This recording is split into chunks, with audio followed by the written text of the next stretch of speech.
Welcome to the Peace Catalyst podcast, where we share stories to inspire, uplift, and encourage you in your peacemaking journey.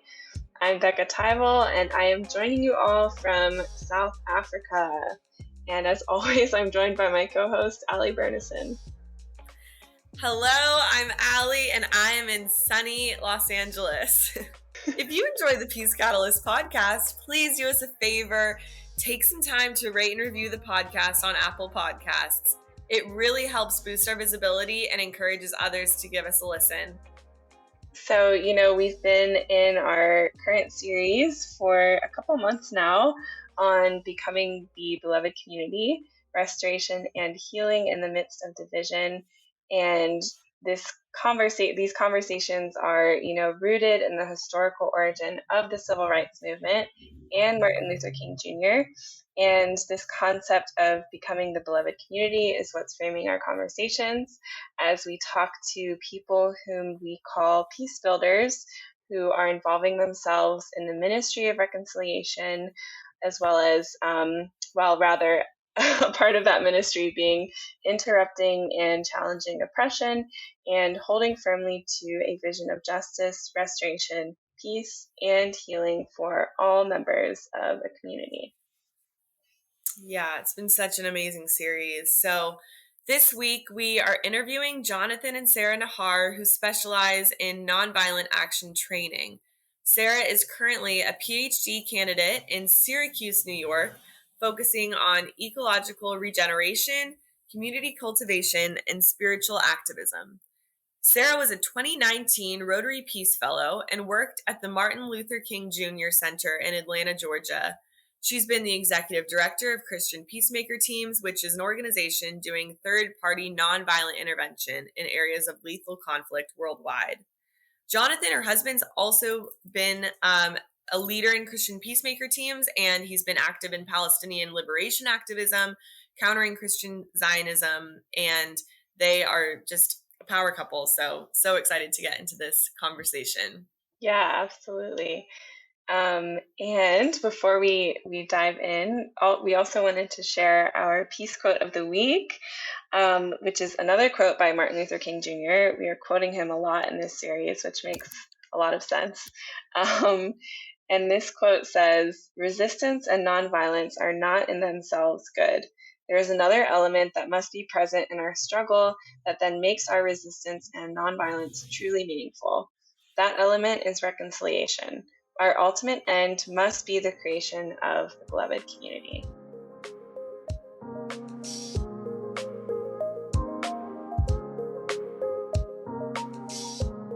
Well, thank you guys so much for joining us today.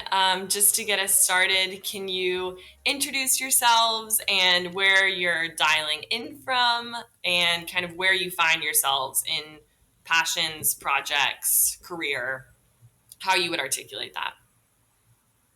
Hello, this is Sarah Nahar. And I'm Jonathan Nahar. And we are dialing in today from Syracuse, New York, which is traditional unceded Onondaga Nation land. And they are the central fire of the Haudenosaunee Confederacy, which is one of the original confederacies, pre-U.S. colonization, that is a participatory democracy and has been doing that for 1,000 years. So we are students of our place here. And I'm also currently doing a Ph.D. in religion and environmental studies. And Sarah and I both come from a tradition of Christian witness and nonviolent direct action, working with what was called Christian Peacemaker Teams, recently changed the name to Community Peacemaker Teams, which works internationally with communities that invite them to come in and support those that are building partnerships to transform violence and oppression through nonviolent direct action.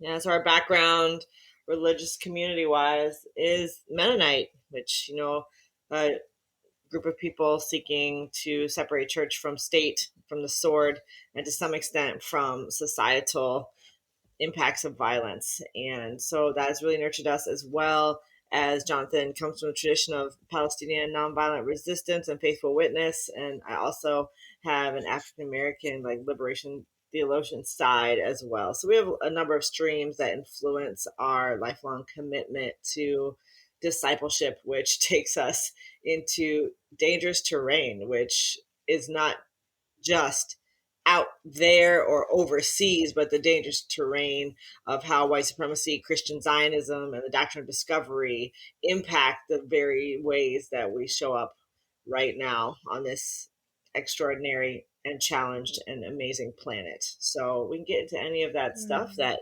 makes sense too from y'all's perspective, and we're grateful to be here, and we think that Peace Catalyst is a really important witness helping to in truly catalyze people's ability to take what they believe and put it into action. Thank you so much for sharing. And it's really cool to hear that sort of where you're coming from. And I also, I served with EAPPI, if you know it. Yes. Yeah, for a few months back in 2019. So a lot of love and respect for CPT. But yeah, so we're in the midst of our Beloved Community series, and, we're asking our guests to kind of paint a picture of what the vision for the Beloved Community is in their minds. And, kind of wanted to hear what your vision of Beloved Community is, and how do these different sort of ways of being disciples and following Jesus and being witnesses in your context sort of contribute to that vision. Where my mind goes first in answering that question, obviously this is a term coined by Reverend Dr. Martin Luther King Jr. as he was articulating the goals of the civil rights movement in the U.S.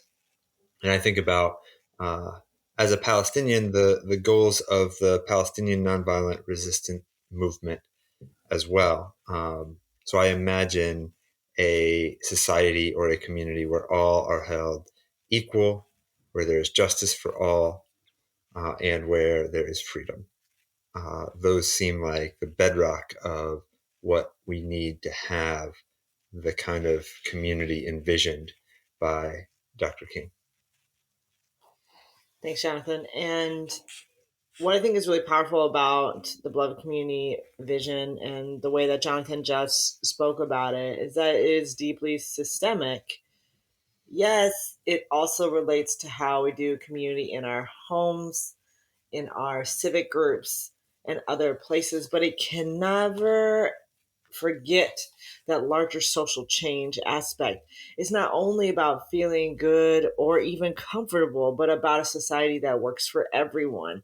And that is very difficult to achieve, but a worthwhile, and not only worthwhile, but a call, because the kingdom of God, and I say kingdom rather than kingdom, because I'm not just trying to replicate an heavenly hierarchy, and in the model of an earthly one, but kingdom in the tradition of Ada Maria Isai Diaz, a mujerista, womanist, Latina theologian, who is thinking about our connections as kin to one another and extended family networks that help to basically ensure the flourishing of all, and people like Winona LaDuke and others who are leaders in indigenous sovereignty work remind us that our kin is not only human, but also with the more than human. And so when we talk about a beloved community that works for all,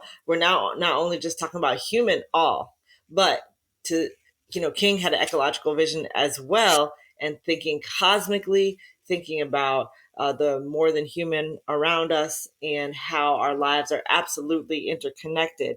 And so the welfare of the planet is going to also have an impact on the welfare of society. And so the call for participating in the beloved community is maybe even to make us a little bit uncomfortable in this society that currently does not work for all and is having a huge impact negatively on the planet, towards a lifelong journey of uprooting racism so we can plant racial justice, uprooting sexism so we can plant deep gender equality. So it's a long process of figuring out how to, create community planetarily, and that will involve many different aspects, but it does not just mean keeping around people who look like us, think like us, and are really comfortable. Yeah, it's so good. I love what you're saying about like uprooting and then planting something new. That's so beautiful. Yeah, and it kind of speaks of like a cycle of new life and yeah, planting things that we want to grow. That's beautiful. And I really appreciated both of your particular um, connection between beloved community and the areas that you're committed to. And so kind of, applying the concept of beloved community to your current projects and studies and work. Yeah, I would be interested. Do you guys see intersection between what you're currently investing in and seeing this vision of beloved community kind of come to fruition, or at least pursuing it through what you're currently doing? Do you see any intersection? Or because you've kind of touched on how comprehensive the vision of beloved community really is. So Yeah, for me, I think that vision of beloved community is always kind of the goal that we are striving for. And when choosing what tactics we are going to use to gain uh, successes as we're working towards that, it's always important that the means and the ends are one, right? So this is a key idea in a lot of nonviolent direct action, that if we want our end goal to be a world that works for everyone, how do we put that into the practices that we're doing in as we're trying to reach that? Um, so how do we hold even our enemies with love as we are working towards correction, as we are working towards a better world for all? And, I'll pause there. well, I was just saying, one way that you're working on that is to not allow philanthropy to continue to do harm, or people who think that they're doing charity to let them see the impacts of their actions and address the harm that they're doing, and then put that choice in front of them. Do you want to continue, or are you willing to see that your actions are harmful and to make a change? So speaking specifically about the Defund Racism campaign may be helpful. Yeah, so this is a campaign that was started by Palestinians living in the South Hebron Hills and other areas where illegal Israeli settlers had moved onto their land and were trying to force them off, both violent through physical violence as well as through using the legal and state apparatus of the Israeli occupation to they would bring up lawsuits trying to get Palestinian homes demolished, for example. And were able to do that successfully in the apartheid system.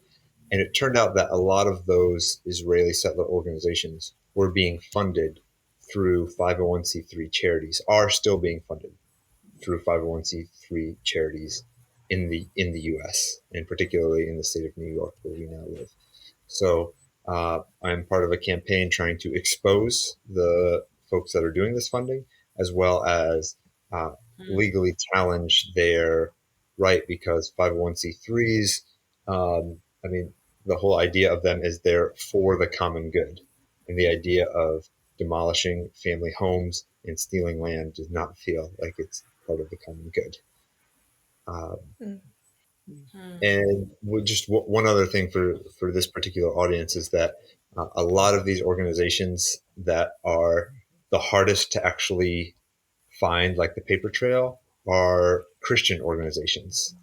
Christian Zionist organizations tend to be some of the biggest funders, though they are protected by some of the, because they are Christian organizations, from doing the kind of reporting that would make it easier to recognize um, that they are some that they are doing some of these problematic practices. So using their special status to tear down the beloved community rather than create it, and exploiting the fact that Christianity's a special position within the U.S.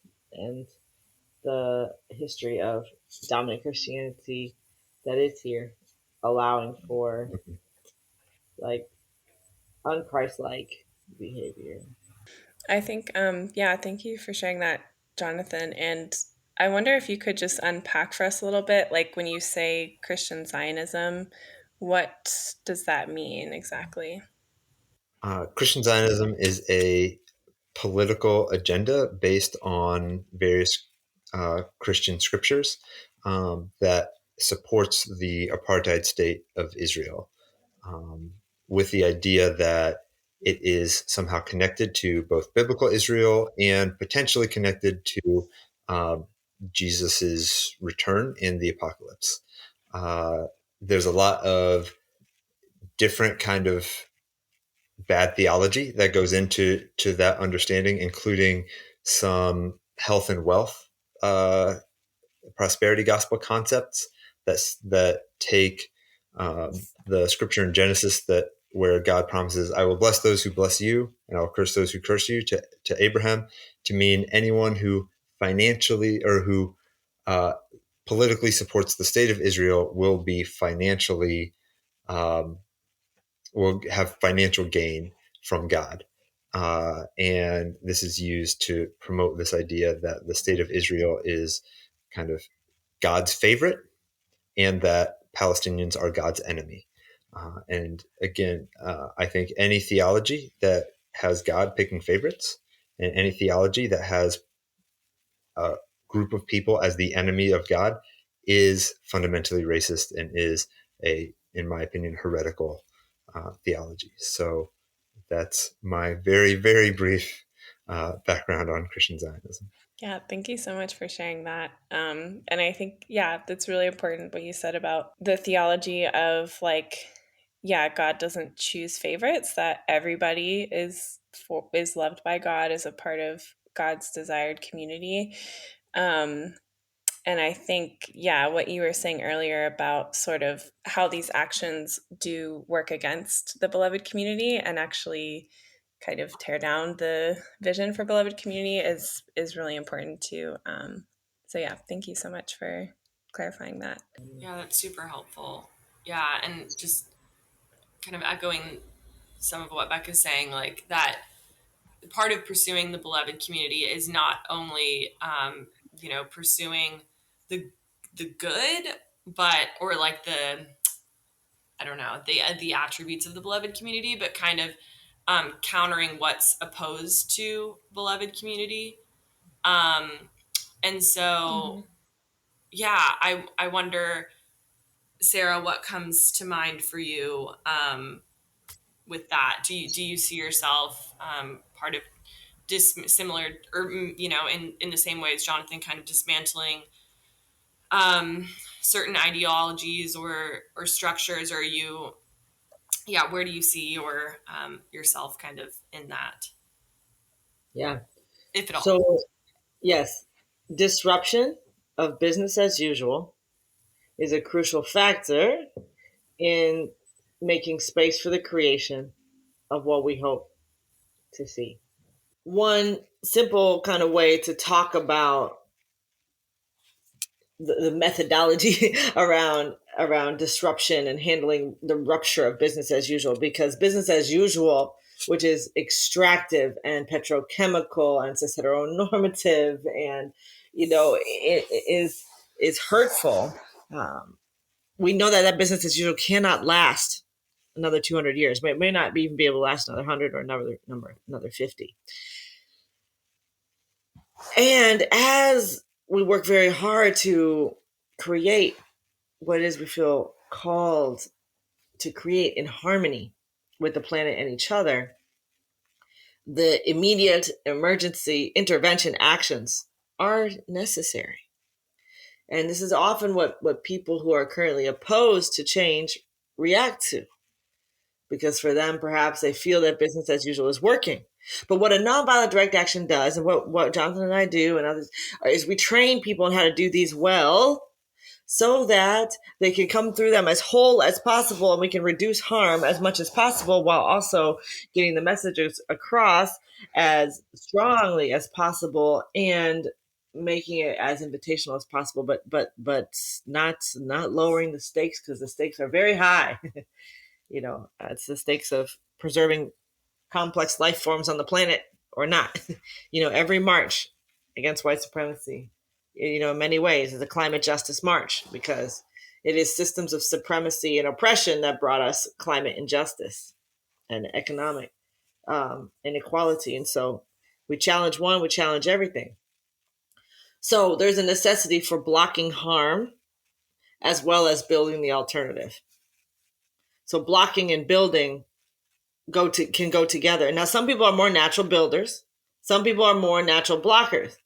What we work on in the movement, in addition to training people in nonviolent direct action, is how to appreciate people's natural giftings and trainings, and to stay in contact with one another across the movement, so that the builders and the blockers are not fighting. Mm-hmm. But to see in which ways that any nonviolent direct action that's very powerful has elements of slowing down the harm to Earth and its beings.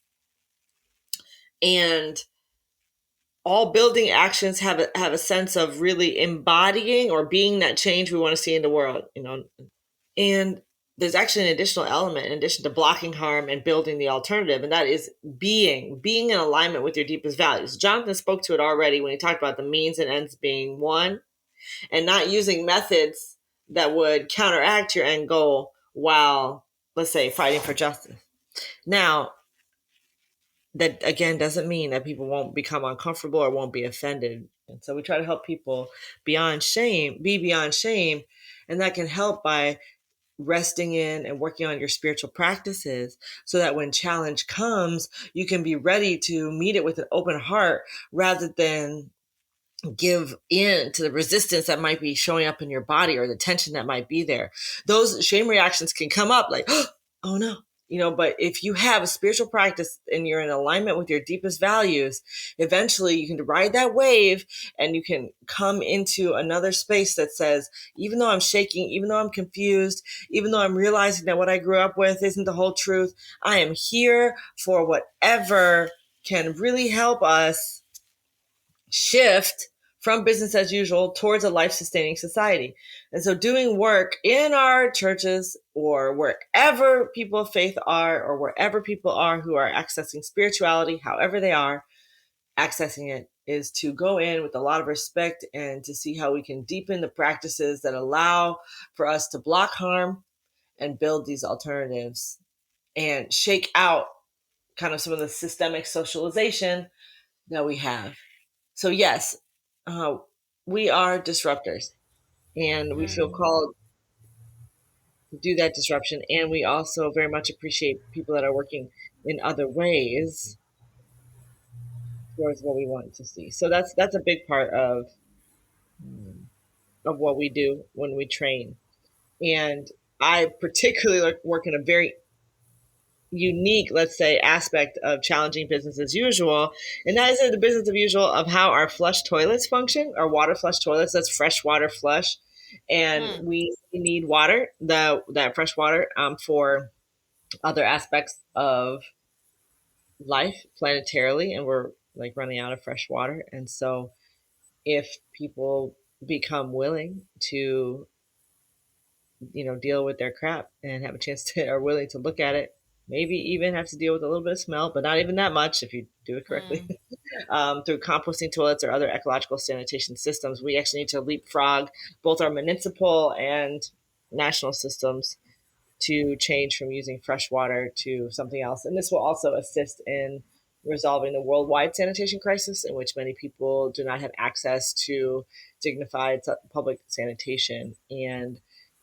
it's not a matter of solving it. It's not a matter of just exporting kind of our freshwater flush model, because that's not sustainable, but together looking at a system with how to like deal with our crap. So I talk about dealing with our crap literally and metaphorically. So looking at disrupting the freshwater flush system and helping to create ecological sanitation solutions, which take a while to do because more or less we have all been potty trained into one way of handling our refuse, but we can go through advanced potty training and untrain some of that, and to think about what's coming out of us not as something that is so-called waste, but actually a discarded resource, and to think about how to reintegrate the resources that are in our bodies into gardening and other ways of using our daily soil. Both urine and feces have nutritional properties that can feed the planet rather than being flushed into rivers and streams where they're wreaking havoc. So that's a little bit of a different turn than some of the other pieces, but it's very, very connected, because how Christians understand, let's just say Christians for this time, their eschatology or the end times, and how we understand the earth. Is the earth just passing away? She's just coming and whisking us out of here. If they have a Christian Zionist mentality, then it'll be very difficult to change something as basic and daily as your poop, because if it doesn't matter in the end, then why should it matter right now? But with our commitment that both means and ends are one, and that the kingdom of heaven is inbreaking now, and earth is a heavenly womb that we are designed to roam, like here's where it's at. Right. And God is with us here, and the body of Christ, the body of earth. If that's all connected, then there can be a growing willingness to do something as simple as how you use the bathroom differently, and as large as bigger changes within how you live your life. Wow. Yeah, that you're right. That did take a turn I wasn't expecting, but I mean, I think it does speak to how, like, what we're invited into and how basic it can be, or fundamental, to the daily routines, to a bit more nuanced. And so that's just fascinating to me. So I want to further unpack what you guys mean when you're talking about nonviolent direct action. So my understanding is that you are applying the concept of nonviolent direct action to like this particular issue of waste, and like, do you see those? Do those concepts, are they linked, or did I lose sight of what nonviolent direct action really is? And maybe, I mean, answer however you want, but I would also be curious, like, throughout history, are there tangible examples of like, this is nonviolent direct action, like, so that we can kind of get some flesh on it, so I can kind of conceptualize the concept a bit better. Yes, I will speak to that conceptually, and Jonathan will give an example. Okay. So nonviolent direct action is a part of a broader campaign for change, and the actions that you take are part of a broader campaign, which has a vision, which can have all sorts of dimensions. And so in the examples that Jonathan will give about nonviolent direct action at Standing Rock, for example, in 2016, yes, you'll see like composting toilets showing up there, but that's not necessarily the main feature. How I connect them is that the desire for consistency of life and being able to make these large changes, if we're not able to or have access to mirroring them in the very basic daily routines of our lives. More people are familiar with this with regards to food justice, like how you're eating and where you're getting your food. All of that is part of a witness, a Christian witness. It's part of a peace witness. It's connected. And so I just look at toileting as like kind of like the back end of food justice. So it can be looked at within like a food justice lens. It's a systemic set of issues that need to be tackled. But what we're doing on the individual level is not the end all be all at all. Nonviolent direct action is inviting us out of just individual actions and grouping those together towards creating awareness. Depends what the goal of the campaign is, but like creating awareness, creating legislative change or corporate change or philosophical, cultural change. So that those are some ways that they're connected. Just the scales are somewhat different.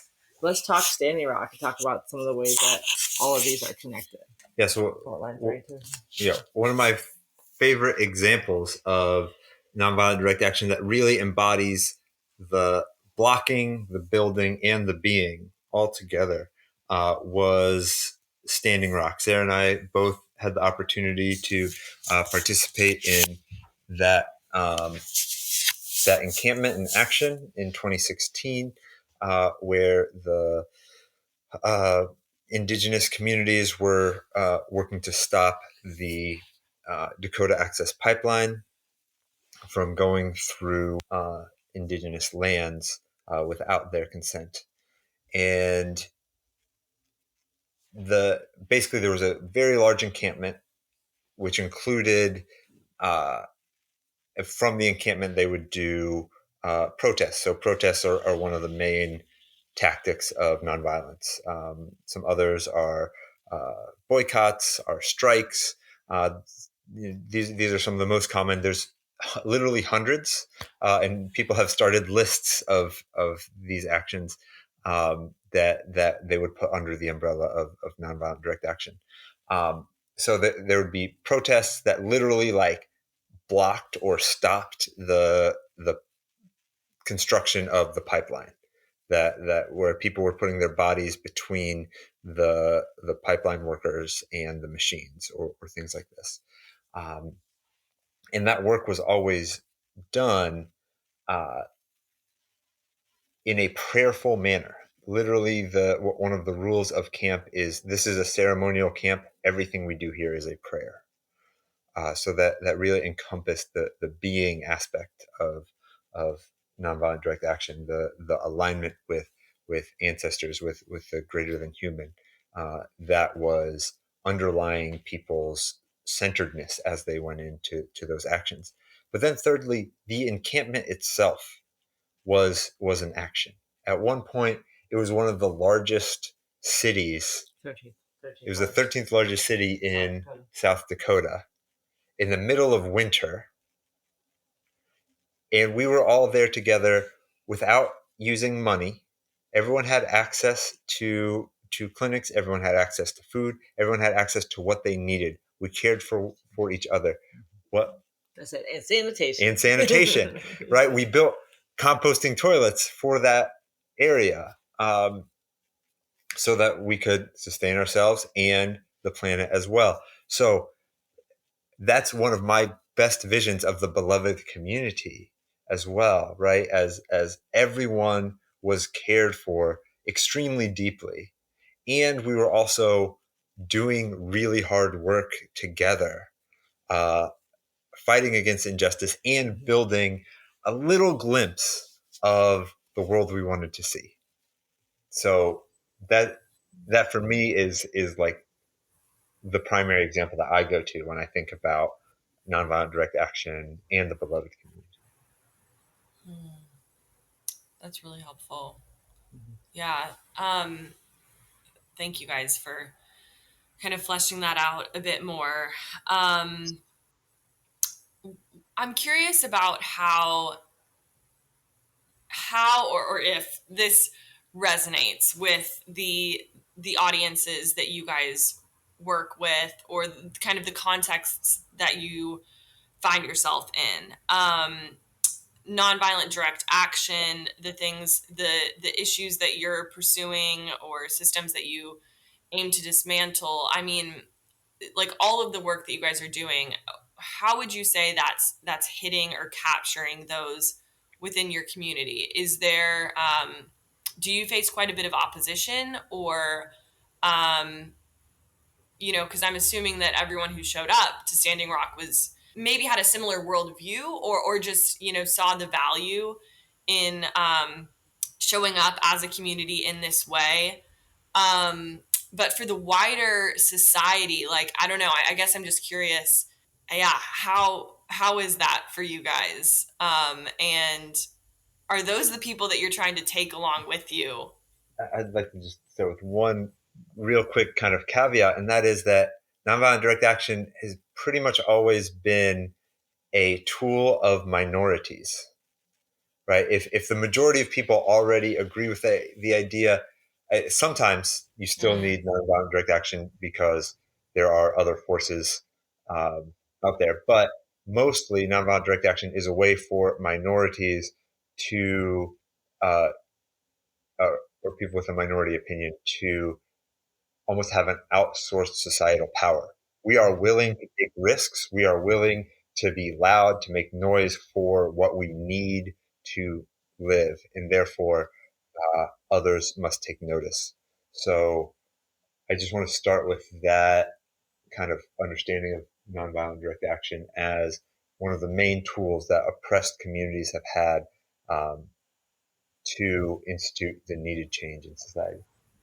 Yeah, and so just to be really clear, it's not talking about just racial minorities, for example. That's right. And it's also not only just minority numbers, because that would be flipped in South Africa. But what we're talking about is a small group of people can effectively challenge oppression using nonviolent direct action. And it makes sense for them to use nonviolence, because if they try to use violence, they will be overwhelmed by the power of the state generally, and now the state and corporations and other actors that have guns.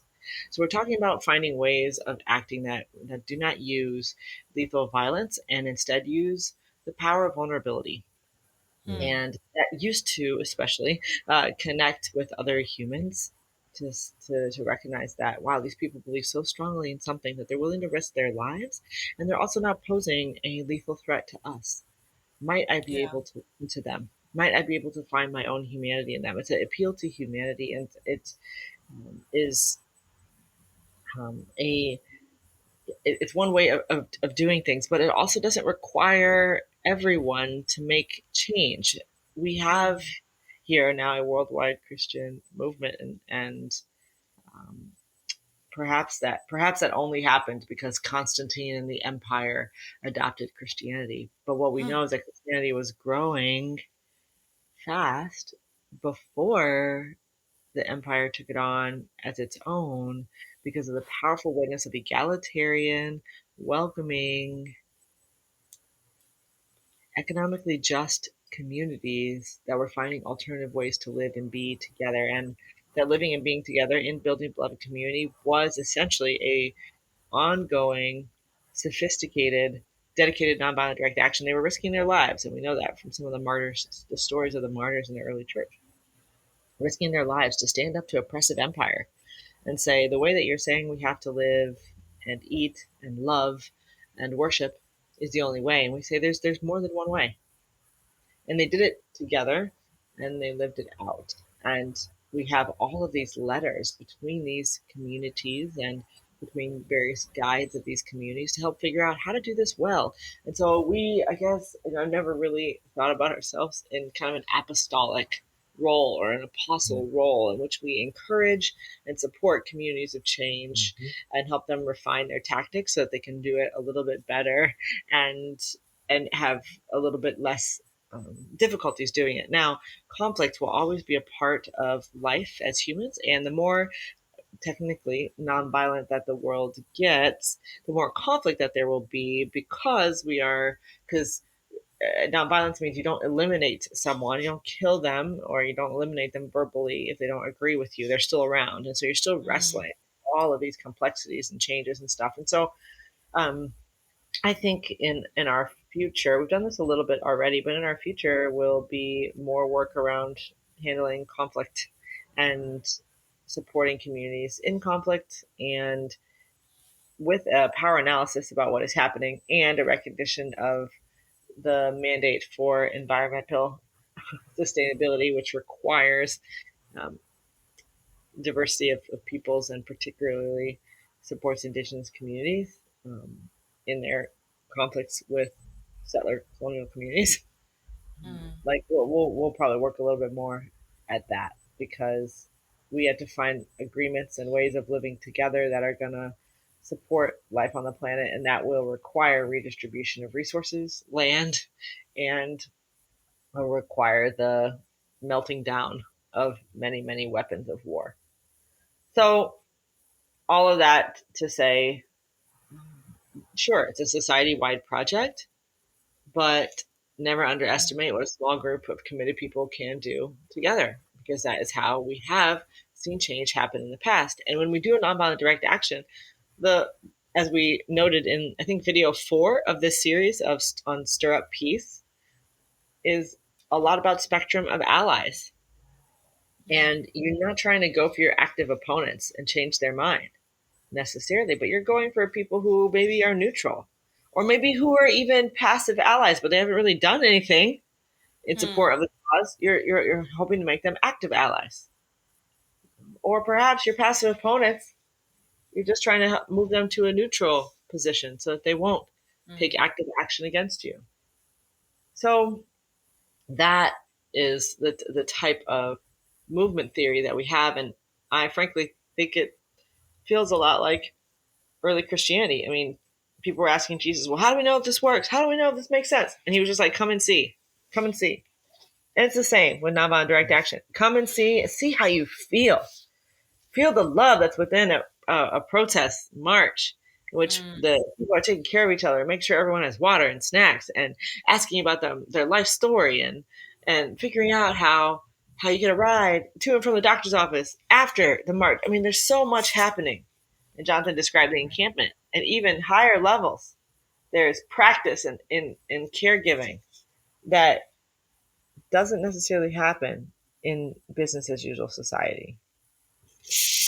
And to add one more thing, Sarah mentioned this video series that we did, and I think that's a good example of how we've interacted with our community. So our religious community is the Mennonites, and it's a pacifist tradition, which has tended to, though not using violence, not get involved as much in societal justice issues. So this video series that we made was one that specifically was geared towards Christians and Mennonites particularly, showing the ways that nonviolent direct action can be and is a faithful witness. And really like diving into our tradition and showing the ways, as Sarah just outlined in what she just said, that nonviolent witness really connects with ideas of the early church, with the life and teachings of Jesus as well.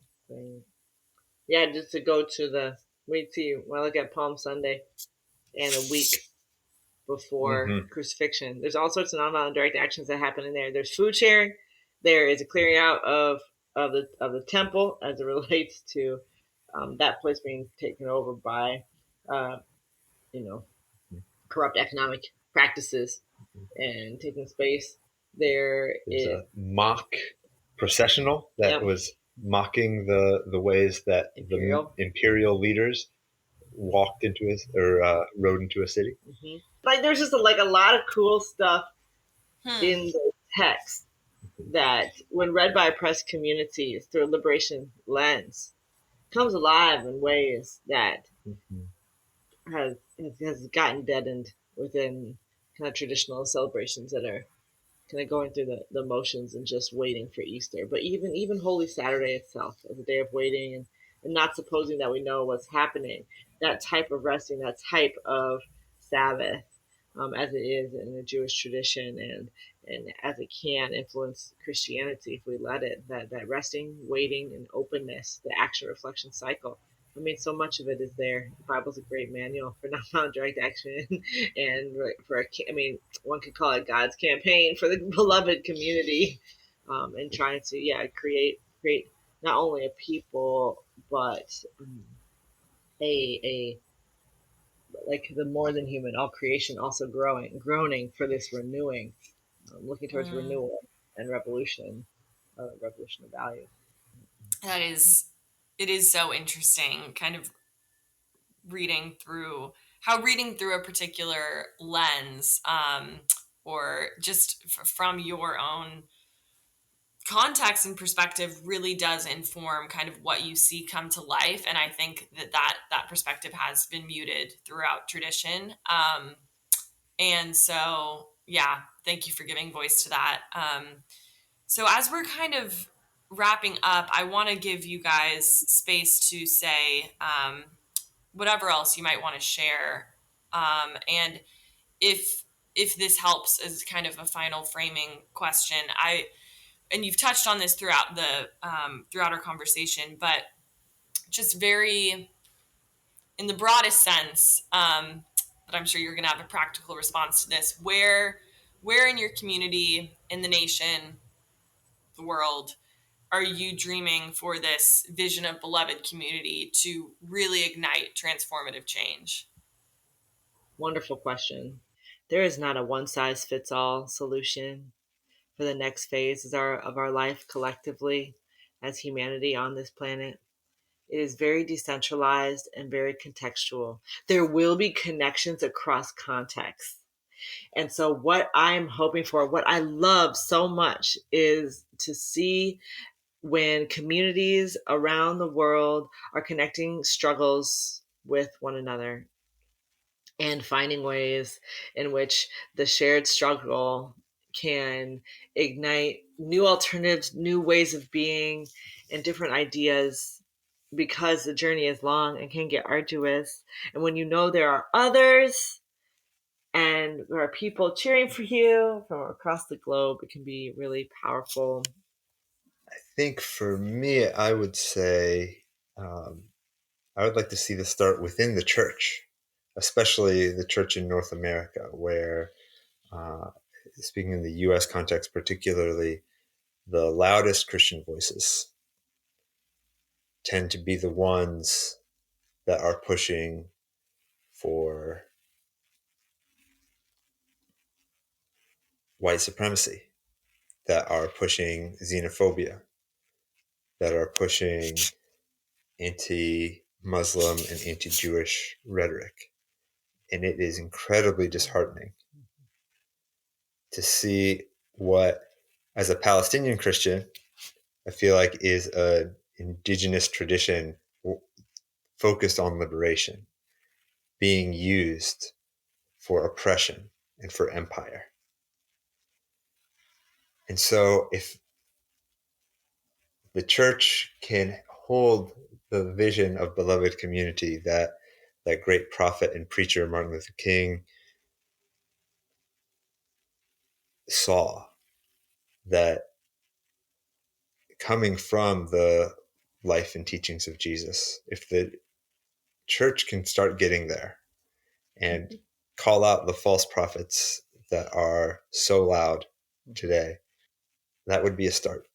Thank you guys so much for this. It's been a wonderful conversation, and it could definitely go longer, but yeah, for the sake of time, we'll leave it here. Thank you guys so much.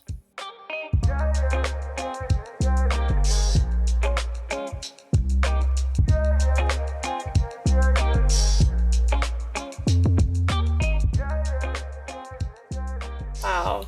Yeah, that was, I feel like there are so many things that Jonathan and Sarah shared about that. I was learning so much from what they shared about their work that they're doing, and ways that we can work towards the beloved community to include like ecological restoration. And that's something that's new to me personally, but or not new. I mean, I just don't know a ton about it. I've obviously heard people talk about it a lot, but so yeah. Anyways, just really cool to learn from them. I totally agree with you. Yeah, a lot of newness in that conversation. And I could ask just so many follow-up questions of them. And similarly, I was so fascinated to hear about Sarah's work around waste, and have just been thinking about the because in some ways it sounds so radical, what she's trying to do, but at the same time it's like it's minor, like it's daily, but it's also, so it's like it's consistent in terms of, if we're talking about making a consistent change, but then like what it requires. Yeah, so I don't know. I've been thinking about like how could people be sold on something like that. So not, just talking about her work, but on something like that. Like, does it take some sort of spiritual conviction? Like, does it take seeing a connection between justice and caring for the earth and faith, and or yeah, I guess I've just been questioning like what does it require? I think, especially in our current context, I think it can be easy to like become disconnected from the like you're saying, the everyday like impacts of the ways that we aren't stewarding the earth and the environment, and how like, because these issues become so politicized that we forget that like it probably is something that we would care about a lot or be really concerned about and feel connected to if we could focus on like, the real impact of these things and how it even connects to us personally, like on a personal level. So I think being Right. willing to like listen and understand stories, even just hearing, Sarah's work and learning more about that and understanding the impact of that, I think could help us to move from just focusing on like the political sort of like conflict around it and just looking at like, well, what do I think actually as a follower of Jesus, like as someone who believes that God has given us the earth to steward, like what does that look like for me on a personal level and then like at the community level too? Yeah, super challenging. But Yeah, it is challenging because I think it's also hard sometimes because our daily lives are so um, like caught up in the systems that exist sometimes that we just don't even think about these things. We just forget about the impact of how we're living each and every day and what how that the impact that has on the environment and ecology. So it's almost like, how do we become more present to our daily lives, which honestly can start with like a spiritual practice, right? Or like sitting before God and just asking him like, how can I be a better steward of what you've given me personally, and then like us as a collective, maybe. I don't know. Those are just some thoughts I have. No, it's so true. Yeah, I like what I'm getting from that, and just thinking back on this entire series of Beloved Community, I feel like something that I've been learning is that in order to build, sometimes like it does take a level of questioning and, tearing down things that have not been helpful and things that have actually oppressed. And so it does seem like in order to move forward in peace and justice in communities, you need to look back. And this isn't like some groundbreaking thought, but I think that is so much about what who we are as the beloved community, is being able to like challenge what's been established and recognize that nothing's permanent, and that just because this is how things have been set up, like thinking about the founding of our country and the so-called like discovery of the new world, like how like that is something that's a reality, that's the founding of our nation. Like that's a reality we've been living with, just the grave injustice against Native Americans, indigenous peoples in this land. So like, just because that's happened, it doesn't mean that we can just plow ahead without reconciling. Anyway, I think beloved community requires that we reconcile our past in order to move forward. And yeah, so somehow what you were saying sparked that Absolutely. thought. That's so well put. I love how you just articulated that, and I think it speaks so well to, I think also the sort of like garden analogy that I think Sarah was using of like uprooting things that are harmful, that are oppressive. Yeah. And yeah, but it's not in like a destructive way. I think it is in a healing, restorative way, because it's like, I don't know, if you're trying to grow a garden, right? But then maybe you have weeds that are coming up and like taking over your flowers, or like choking out plants or something, then usually you would Right. like uproot the weeds, right? And remove those. But I think it's important to keep in mind like what Jonathan was talking about, where it's like we still have to love our enemies, and like what does that look like? And so I love how they sort of help people to overcome like shame when examining their own people's own part, like for like you were just talking about, for us as a country, like our own part in what has been violence against people of color, against Indigenous people, against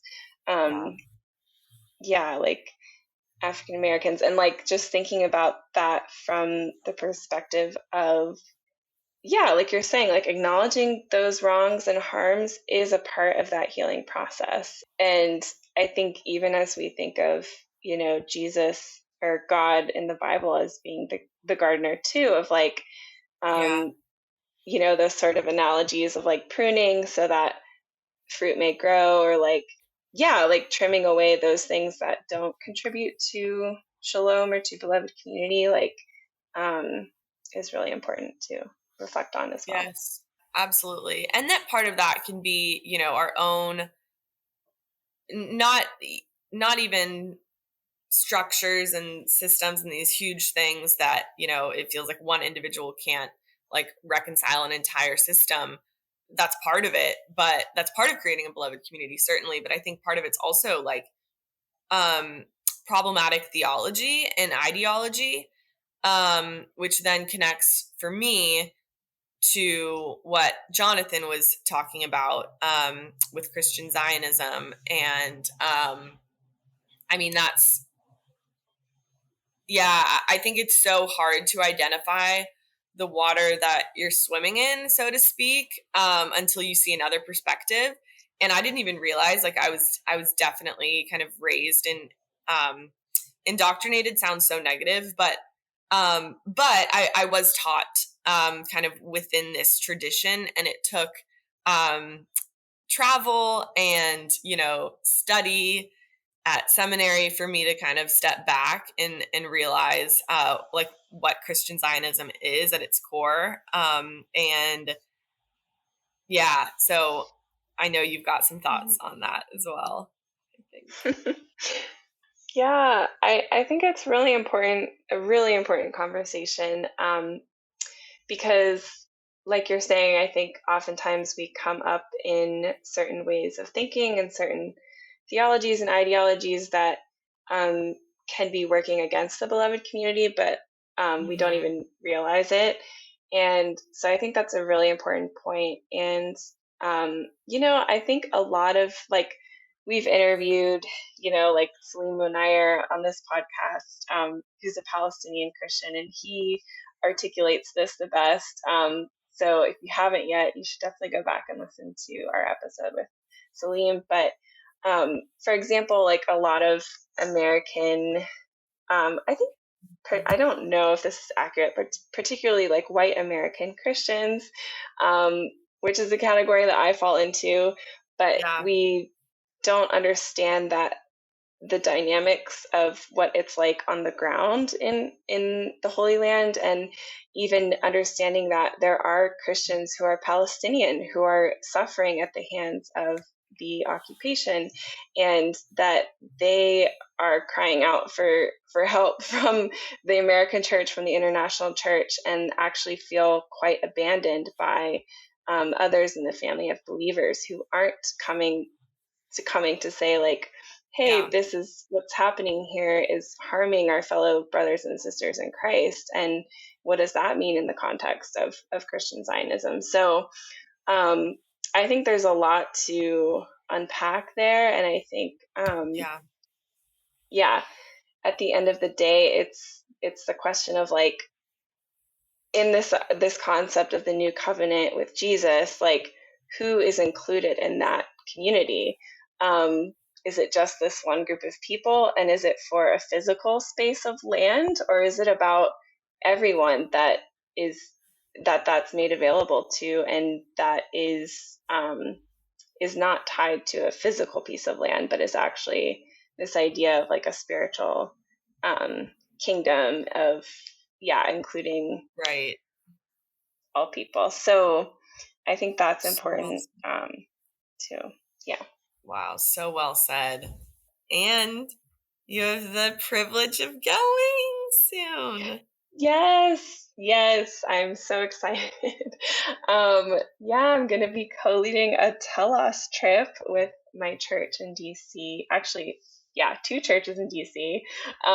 So really excited for that. And I think it'll be, for those who don't know, the telos group, we've totally talked about them on the podcast a lot, and they are partners of ours in the Christian Peace Building Network, and but they're a fellow peace building organization, and they focus on sort of multi-narrative peacemaking and understanding on the ground in Israel, Palestine, as well as American South and Mexican border and South Africa and Ireland and I think Puerto Rico now. So they do immersive trips all around the world in areas of entrenched division and conflict.